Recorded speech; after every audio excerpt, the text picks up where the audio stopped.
the party that the chairman invoked at the beginning of this hearing. Charter schools are not the issue here. Minnesota is thoroughly in the mainstream. There are 37 states in this country that constitutionally prohibit the use of public school money for religious schools. So it is a DFL party in Minnesota, thank you very much, that is in the mainstream, and not our witness or the chairman. Senator Lieberman mentioned proficiency in the NAEP test, and it just reminded me of this.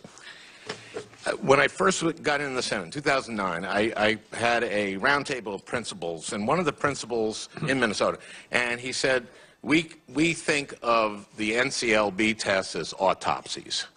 And I knew exactly what he meant, because what he was saying is that the students take the test in late April. If they're lucky, they get them back in late June. The teachers can't use the results to inform their instruction. So I saw that in Minnesota, that in addition to the NCLB test, a lot of schools, majority of schools, were taking a computer adaptive test. A computer test so you get the results right away, and adaptive so that you can measure outside of grade level. And this brings me to the issue of proficiency, which the Senator cited, versus growth. And I would like your views on the relative advantage of measuring, doing assessments and using them to measure proficiency or to measure growth.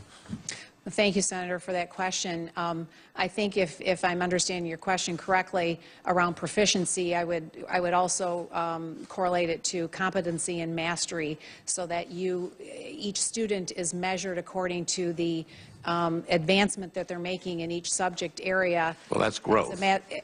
That's not proficiency. So in other words, the growth they're making is in growth. The proficiency is an arbitrary standard. If they've reached a level, the proficiency is if they've reached a like third grade level for reading, etc. No, I'm talking about the debate between proficiency and growth. Yes. And what your thoughts are on them. Well, I was just asking to clarify then. Well, this is a subject that has been debated in the education community for years. And I've advocated growth, as the chairman and every member of this committee knows, because with proficiency, teachers ignore the kids at the top who are not going to fall below proficiency, and they ignore the kid at the bottom who, no matter what they do, will never get to proficiency. So I've been an advocate of growth. But it surprises me that you don't know this issue. And, Mr. Chairman, I think this is a good reason for us to have more questions, because this is a very important subject, education, our kids' education. And I think we're selling our kids short by not being able to have a debate on it. And I didn't know of any rule about this. You know, everyone gets one question and then one other senator gets a question. I don't know where that rule comes from. Well, I'll tell you where it comes from, Senator Franken. It comes from the committee precedent and the way we treated President Obama's nominees, John King, and the way we treated Arne Duncan, and the way I was treated when I was a secretary. But I'm going to I'm applying the same rules to them, to Secretary DeVos, or to Mrs. DeVos. Well, I think we're selling our kids short by not being able to ask follow-up questions, and I was kind of surprised. Well, I'm not that surprised that you did not know this issue.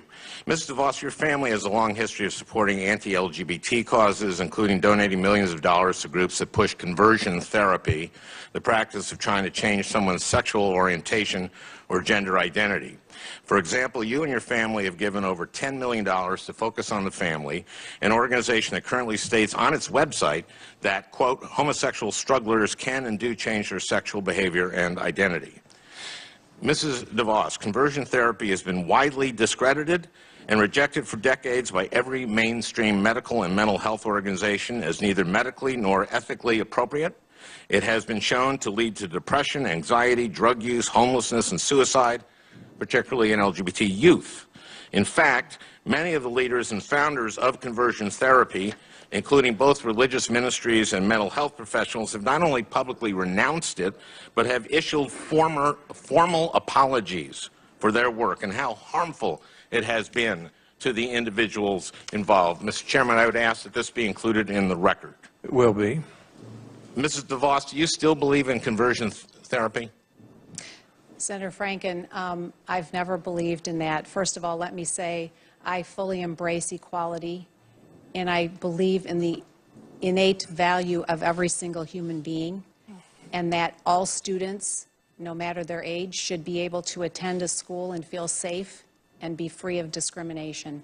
So let's start there. And let me just say that your characterization of contributions, I don't think accurately reflects those of my family. I don't. Well, I would hope that you wouldn't include other family members beyond my core family. Well, in terms of throwing numbers around, you said that student debt has increased by 1,000% since 980% in 8 years. I'm sorry? 980%. That's just almost not 1,000. so. It's increased 118% in the past 8 years. Well, So I'm just asking, if you're challenging my figures, I would ask that you get your figures straight about education policy, and that's why we want more questions, because we want to know if this person that we are entrusting or may entrust to be the Secretary of Education, if she has the breadth and depth of knowledge that we would expect from someone who has that important job.